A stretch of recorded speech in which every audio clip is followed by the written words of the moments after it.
Mesdames, Messieurs, bonjour, bienvenue sur Alizé, ravi de vous retrouver pour votre édition de la mi-journée. Nous sommes le vendredi 29 avril. Demain, on commémorera les événements du 30 avril 1943 à Port-Louis.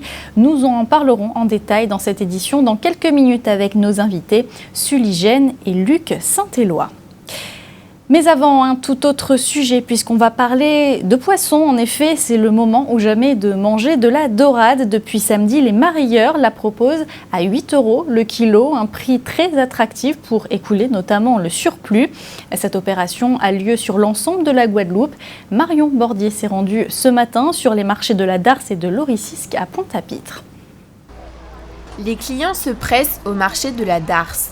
Certains, attirés par les pancartes de promotion, se laissent tenter par quelques filets de dorade. À 8 € le kilo, le rapport qualité-prix met l'eau à la bouche. Frit, au four, grillé, en courbouillon ou en blaf, la dorade coryphène est un véritable plaisir pour les papilles. J'ai acheté de la dorade parce que c'est un poisson qui est délicieux au goût et qui est très facile à pointer. Les prix cassés lancés par les pêcheurs de la Désirade ont donné des idées à leurs confrères, notamment pour ceux de la Darse, mais aussi de l'Oricisque. C'est quand même pour pouvoir être solidaire avec les pêcheurs de la Désirade. Et c'est eux qui permettent aux Guadeloupéens d'avoir le poisson à un moindre coût. Les marins pêcheurs ont décidé, vu la situation économique, de baisser sur le poisson afin d'écouler le produit. La dorade, qui peut atteindre jusqu'à 2 mètres de long, tient son nom de ses somptueux reflets bleutés lorsqu'elle est dans l'eau. Des reflets qui à l'air libre se changent en or. Sur les étals, la dorade coryphène rayonne autant qu'elle attire l'œil. Je suis venue chercher la dorade ce midi, enfin ce matin pour faire ce soir, comme je travaille ce matin. J'aime bien la tête parce que j'aime bien sucer les os, c'est trop bon. Les clients sont tous ravis, mais certains professionnels de la mer accusent le coût. Le kilo de dorade d'ordinaire vendu 10 € peut descendre jusqu'à 6. C'est parfois le cas entre janvier et juin, lorsque la saison bat son plein. C'est vraiment donné quoi, pour le client, parce que quand par exemple vous prenez de la dorade, vous vendez le kilo à 6 €, je suis désolé. Quand on prend les charges, on prend les frais de gasoil, les frais de glace et tout ce qu'il faut pour aller avec, le marin il gagne que peu. Et en final de compte, qui c'est qui gagne? Bon, c'est uniquement le client quoi. La promotion sur la dorade, qui dure depuis samedi déjà, prendra fin ce dimanche. D'ici là, le prix ne changera pas, de quoi ravir les petites bourses et les gourmands. Et voilà qui a dû vous ouvrir l'appétit. 412 cas biologiquement confirmés. La Guadeloupe vient de passer en phase d'épidémie de Zika. Au 28 avril, on comptait également 2099 cas cliniquement évocateurs. Ces cas de Zika sont répartis sur l'ensemble de notre archipel. Seules les communes de Capesterre, de Marie-Galante et la Désirade sont épargnées. Parmi les cas confirmés, 16 étaient des femmes enceintes. Sentez toujours, leurs piqûres ou leurs morsures ne sont pas forcément agréables. Pire, elles peuvent être mortelles. Après le décès mardi à Morne-à-l'Eau d'un homme mordu par une scolopendre, nous nous interrogeons ce midi sur les précautions à prendre si cela vous arrive un jour. Muriel Barlagne nous en dit plus.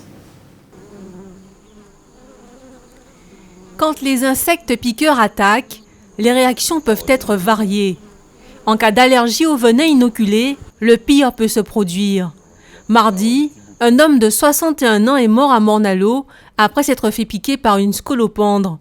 Il aurait fait un choc anaphylactique, une réaction qui se produit normalement après que l'on a été piqué à plusieurs reprises et que l'on est sensibilisé à la substance inoculée par l'insecte.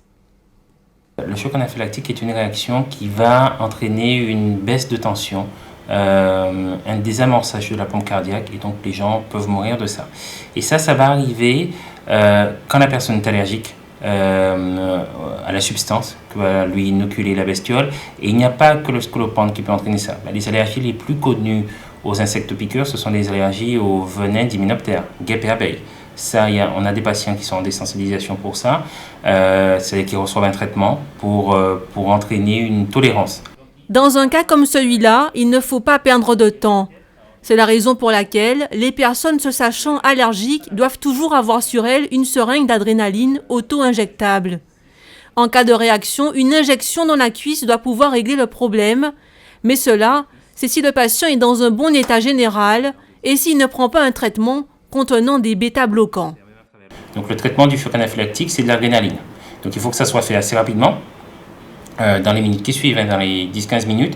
Et si ça n'est pas fait, effectivement, on va commencer souvent par de l'urticaire, c'est-à-dire on va avoir des plaques, on va avoir du mal à respirer, on peut avoir des vomissements, et in fine, ça se termine par un désamorçage de la pompe cardiaque. Et donc une chute de tension et un arrêt cardiaque.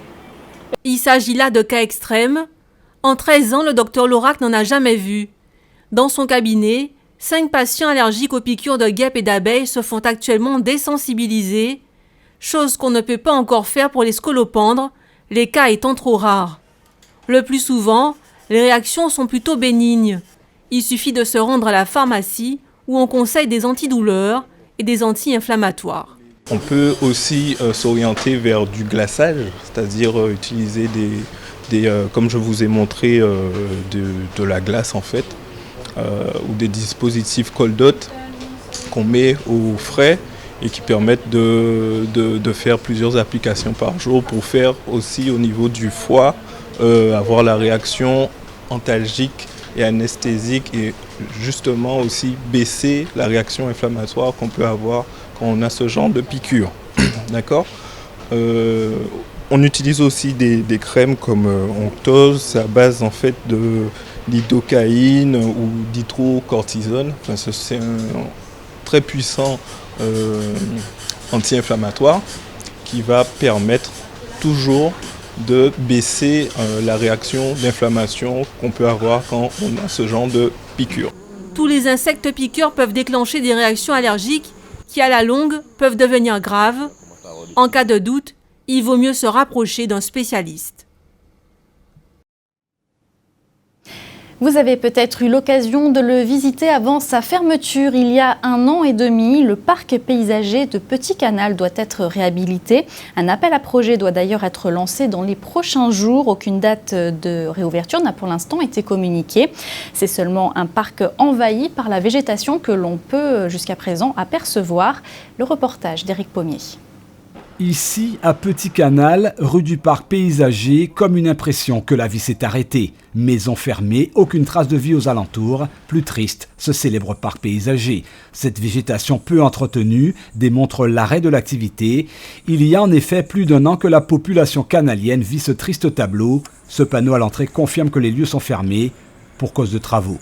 Ah, mais pas Petit Canal, pas comprendre. Tout le temps, les gens qui viennent visiter, c'est ça qui a fait un grand plus pour Petit Canal.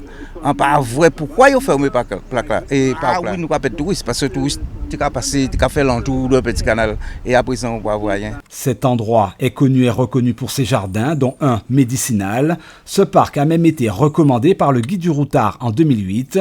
Une belle végétation s'étend sur une surface impressionnante d'environ 3 hectares. Alice Gauton, responsable d'une exploitation agricole, connaît bien les lieux. Elle prépare actuellement un CS plante à parfum aromatique et médicinal. Pour sa formation, le passage au parc paysager était incontournable. C'était en 2010. Justement, je cherche une formation et j'aurais bien aimé pour cette année aller au niveau du jardin médicinal et c'est fermé. Alors c'était un endroit où on avait déjà un beau jardin médicinal. On avait l'accueil, la restauration et puis au fond on avait le jardin, on va dire jardin Bocase au fait, où on avait toutes sortes de cultures, pradangole, igname. On avait un petit peu de tout et certains arbres, des arbres centenaires. Du côté de la municipalité, la nouvelle équipe en place est consciente qu'une réhabilitation rapide est à envisager, mais la première démarche était tout d'abord de prendre en compte le passif, d'analyser par la suite l'étendue des travaux et surtout penser à l'orientation de la réhabilitation. Un appel à projet devrait être lancé dans les jours à venir. Nous considérons que c'est un outil assez important pour le développement de la collectivité, du territoire du Nord-Grande-Terre. Bon, il faut savoir qu'à notre arrivée, il y avait une association qui est Parc et Jardin qui exploitait le site. Mais malheureusement, en avril 2015, les dirigeants de Parc et Jardin nous ont fait savoir qu'ils avaient des difficultés de gestion et par rapport au fonctionnement du parc qu'ils comptaient mettre fin à la convention qui liait leur association à la ville et à la collectivité de Petit-Canal. Dans l'absolu, la municipalité s'est orientée vers le projet d'un parcours dynamique sur le territoire, comprenant bien sûr le parc, les marches des esclaves, la maison de la culture indienne ainsi que l'ancienne prison. Évidemment, c'est un parc qui a une grande importance pour nous au sein de la collectivité. C'est un parc qui va nous permettre aussi d'avoir une dimension au niveau du Nord-Grande-Terre et de mettre en valeur le territoire du Nord-Grande-Terre. Simplement, ça fait 2 ans que la nouvelle collectivité est là, la nouvelle équipe. Nous nous sommes trouvés 1 an après avec cette difficulté de parc et jardin qui exploitait depuis des années le parc. Et donc, aujourd'hui, il s'agit pour nous de prendre le temps de faire, mais de bien faire. En attendant, convention à l'appui, le site a été confié pour l'entretien au Centre de formation de la formation agricole, le CFPPA de Petit-Canal, lieu de formation où, rappelez-vous, Alice Gauton est pensionnaire. Cette exploitante agricole verrait bien être en lieu et place un projet qui lui tient à cœur, une ferme pédagogique. Un mot de politique, le président de la région Guadeloupe, Harry Chalus, est actuellement à Bruxelles. Comme l'ensemble des présidents des régions ultra-périphériques, il doit rencontrer le président de la Commission européenne, Jean-Claude Juncker. Lors de cet entretien, plusieurs dossiers seront évoqués comme l'eau, les modes de transport, l'emploi ou encore les quotas bananiers. La sécurité en débat hier après-midi sur le campus de Fouillol. Face aux agressions dont ils ont été victimes ces derniers temps, les étudiants ont organisé une conférence débat intitulée « J'ai ça à dire ». Ils ont tenté de trouver des solutions pour combattre ce fléau. Marion Bordier nous en dit plus. De là à ce que des gens extérieurs viennent nous poignarder alors qu'on va à l'école, là par contre je suis pas d'accord. L'insécurité au cœur des préoccupations des étudiants du campus de Fouillol. Un sentiment renforcé après diverses agressions qui ont lieu aux abords et au sein même du campus, notamment celle d'un jeune homme poignardé au bras à l'arme blanche pour un simple téléphone mobile. On l'a agressé avec un couteau au bras et donc il avait beaucoup de sang, il perdait beaucoup de sang, donc il est monté chercher de l'aide et il s'est évanoui en fait à la fac de sciences. Alors ça a arrivé chez les étudiants un sentiment d'insécurité. Ils se sont dit, ça veut dire que n'importe qui sur le campus peut se faire agresser. Et surtout, ils se sont dit, il faut faire quelque chose, quoi. Ça peut nous arriver, ça n'arrive pas qu'aux autres. C'est quand ça nous arrive, on dit, ça y est, ça m'est arrivé. Les voitures montaient sur le bord du trottoir et me suivaient. Plusieurs fois, ça s'est passé. Donc après, j'ai commencé à faire la part intérieure. J'ai commencé devant la BU et tout. Et à ce moment-là, c'était la même chose. Des garçons qui n'étaient pas forcément étudiants ont commencé à me suivre. Des étudiants et étudiantes suivis jusque chez eux et parfois agressés verbalement, physiquement ou même braqués, mais aussi des logements du Crous cambriolés en pleine journée. Ces agressions et ces délits ne sont pas commis par d'autres étudiants, mais par des personnes extérieures au campus. Tout ça, ce sont des formes d'agression, ce sont des formes de harcèlement. En tant qu'étudiant, on n'a pas à vivre ça, que ce soit à l'extérieur et encore moins sur notre lieu d'études. Ce que certains appellent la violence, pour d'autres, c'est un mode de vie. Certains sont violents, non pas de nature, mais parce que c'est comme ça qu'ils vivent et qu'ils ont toujours vécu. Et c'est un choc pour ceux qui ne pensent pas pareil de côtoyer ces personnes-là.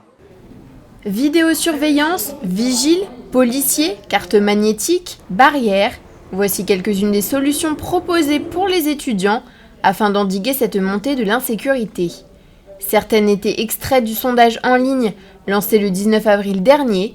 Un sondage qui a révélé que 43% des femmes se sentent en sécurité à l'université et 57% des hommes.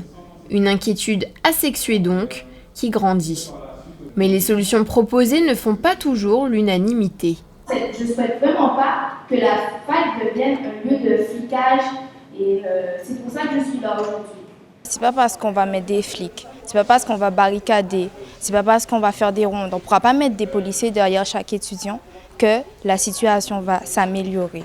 Il ne faut pas être étonné qu'il y ait des braquages, qu'il y ait des vols et rien à voir avec en fait l'université. Ça se passe partout en Guadeloupe. Fin mai, les associations et les élus étudiants tenteront d'actionner des mesures afin de garantir la sécurité de tous sur le campus, mais aussi aux alentours. Et peut-être en finir avec les agressions, un phénomène dû à la précarité, au chômage et à la délinquance dont souffre le quartier du Carénage.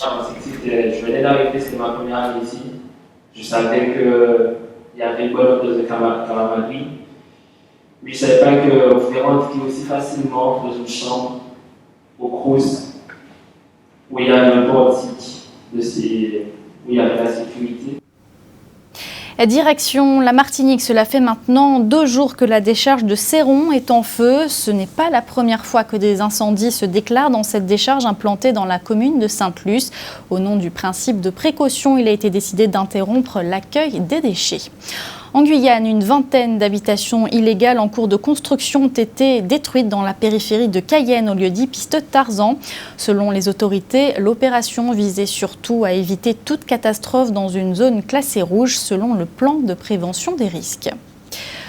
Ouvrons à présent notre page Caraïbes. Nous évoquerons ce drame à Trinidad où une octogénaire est morte après avoir été touchée par une balle perdue. Il sera également question du report des élections présidentielles en Haïti. Mais tout de suite, nous nous rendons à la Barbade. Voici l'actualité Caraïbes. Une Surinamaise de 32 ans a été arrêtée à l'aéroport international Grantley Adams à Barbade avec, dans ses bagages, des paquets de cannabis et de cocaïne dont certains se cachaient dans ses parties intimes. Nadira Gotami Echteld a été amenée à l'hôpital où un paquet de cocaïne a été récupéré dans son vagin. Elle a ensuite rejeté 22 paquets de cocaïne qu'elle avait ingérés. La jeune Surinamaise a comparu devant la cour pénale où elle a été reconnue coupable de 8 chefs d'accusation, possession de 2 kilos de cannabis, possession d'1 kilo de cocaïne, possession de cannabis avec l'intention de vendre, possession de cocaïne avec l'intention de vendre, trafic de cannabis et de cocaïne, importation de cannabis et de cocaïne. Elle a été condamnée à la prison à perpétuité. L'élection présidentielle plusieurs fois reportée en Haïti pourrait ne pas avoir lieu avant le mois d'octobre, a indiqué le président Joslerm Privert dimanche, jour initialement prévu pour la tenue du scrutin. S'exprimant alors que l'élection n'a pu avoir lieu comme prévu, Joslerm Privert a estimé que le pays devrait désigner son chef de l'État en même temps que le Sénat, dont l'élection est fixée au 30 octobre. Des milliers de personnes ont manifesté dimanche pour réclamer le droit de vote au second tour de la présidentielle qui avait été fixé au 24 avril. Le premier tour, organisé en octobre, a provoqué des controverses politiques, certains candidats éliminés dénonçant la régularité des opérations électorales. Depuis, 4 dates ont été fixées pour le second tour, mais aucune n'a été respectée. Une commission a été désignée par les autorités pour examiner les accusations de fraude dans les résultats du premier tour. Sona Lalou, une femme de 80 ans, est morte la nuit dernière après avoir été touchée par une balle perdue alors qu'elle était dans sa salle de bain. Un policier de 21 ans qui poursuivait 2 suspects dans le quartier où vivait Sona Lalou a tenté de franchir une clôture mais il a trébuché, son arme a glissé et a déchargé 2 balles dont l'une d'elles a traversé le mur de la salle de bain de Lalou et l'a touché en pleine tête. L'inspecteur de police Anand Ramsar a déclaré au journal Trinidad Guardian que l'agent a été secoué par l'incident regrettable. D'après les informations de la police, les circonstances du drame font apparaître que l'officier n'était plus en possession opérationnelle de son arme à feu et que l'agent lui-même est totalement secoué par cet accident. Retour en Guadeloupe avec une date historique. Il y a 73 ans, 3 Port-Louisiens perdaient la vie. Une tragédie qui s'est déroulée plus précisément le 30 avril 1943 et qui sera donc commémorée demain à Port-Louis. Pour en parler, nous recevons ce midi Suligène de l'Union populaire de Port-Louis. Bonjour.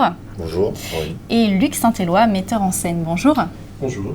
Alors, Suligène, je me tourne vers vous. Est-ce que vous pouvez nous raconter ce qui a conduit le 30 avril 1943 les gendarmes à tirer sur 3 Port-Louisiens ?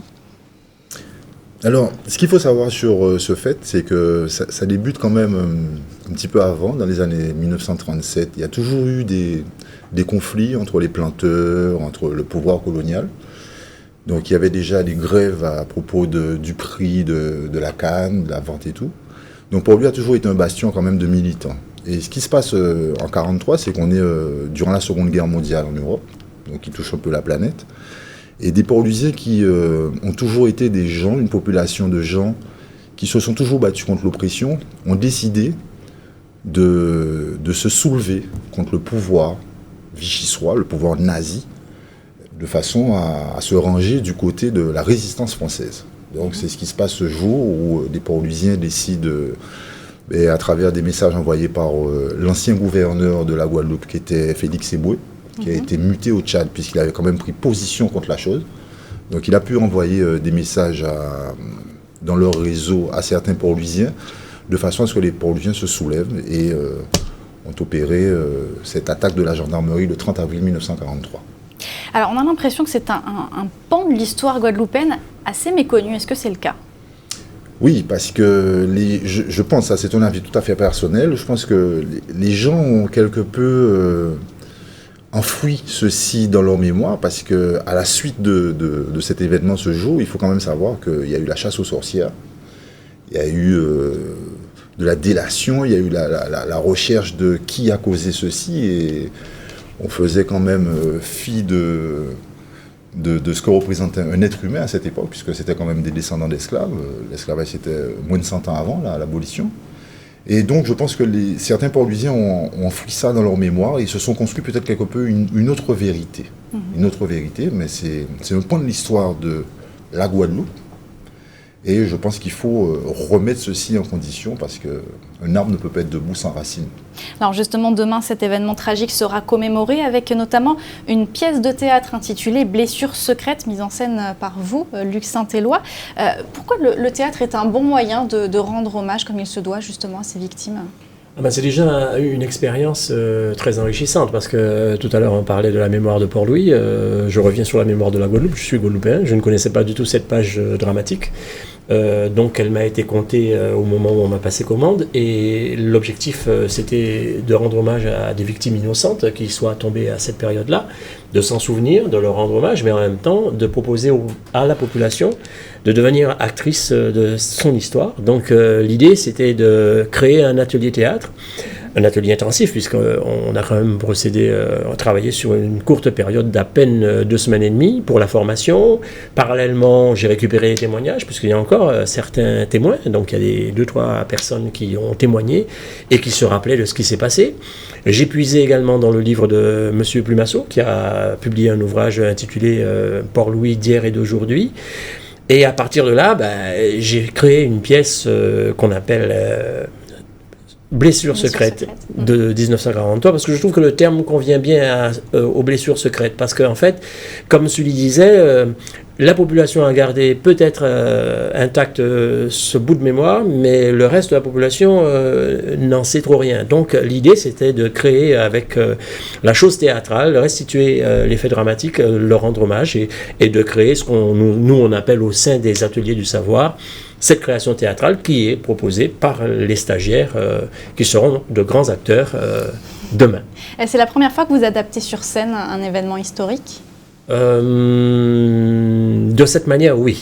Au sein d'un atelier théâtre, oui, parce que là, j'ai des apprentis comédiens à qui je demande en très peu de temps de produire et d'être performants.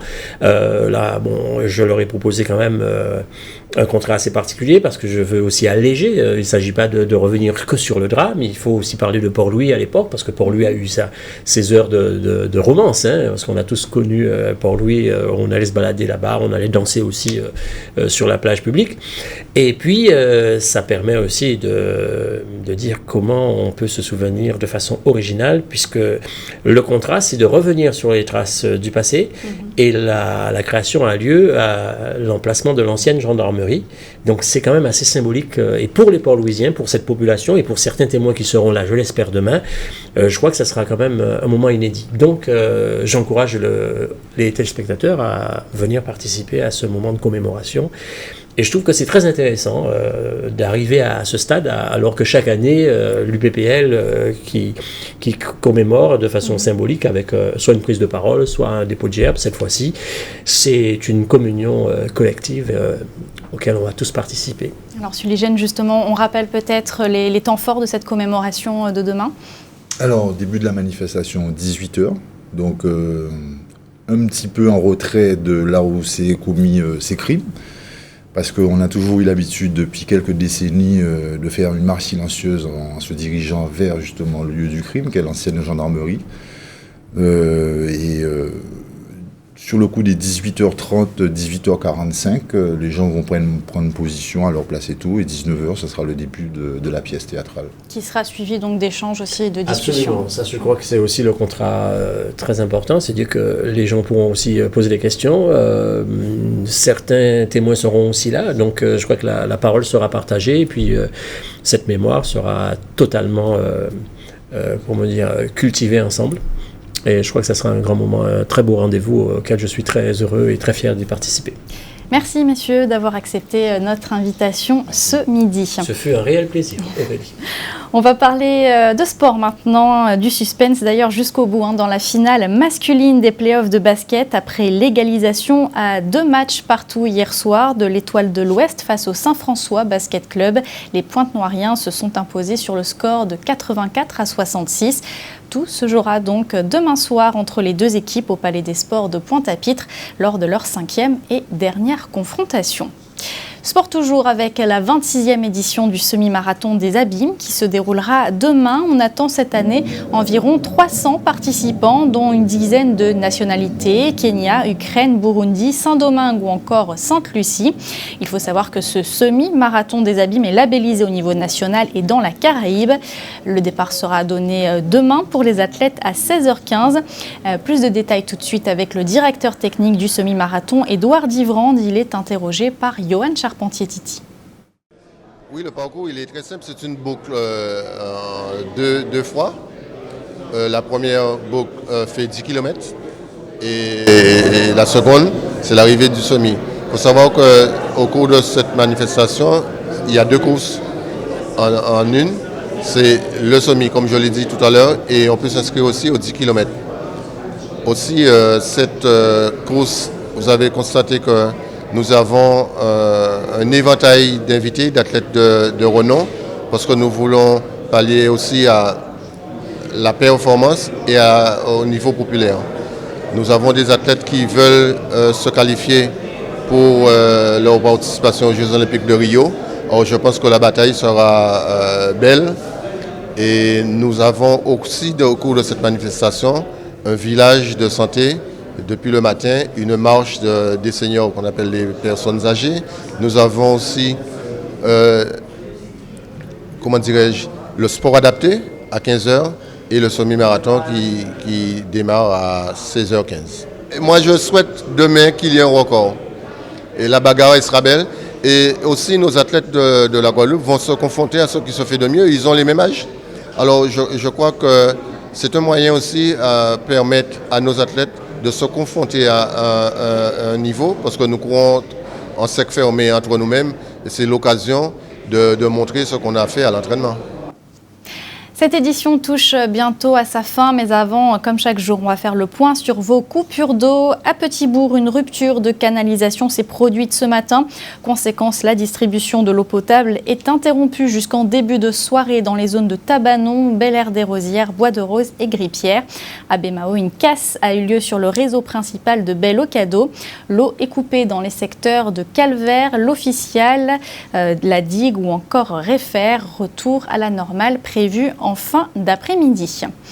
On jette un rapide coup d'œil sur vos conditions météo pour cet après-midi. Vous le voyez, c'est du beau soleil pour tout le monde. Les températures seront comprises entre 28 et 31 degrés.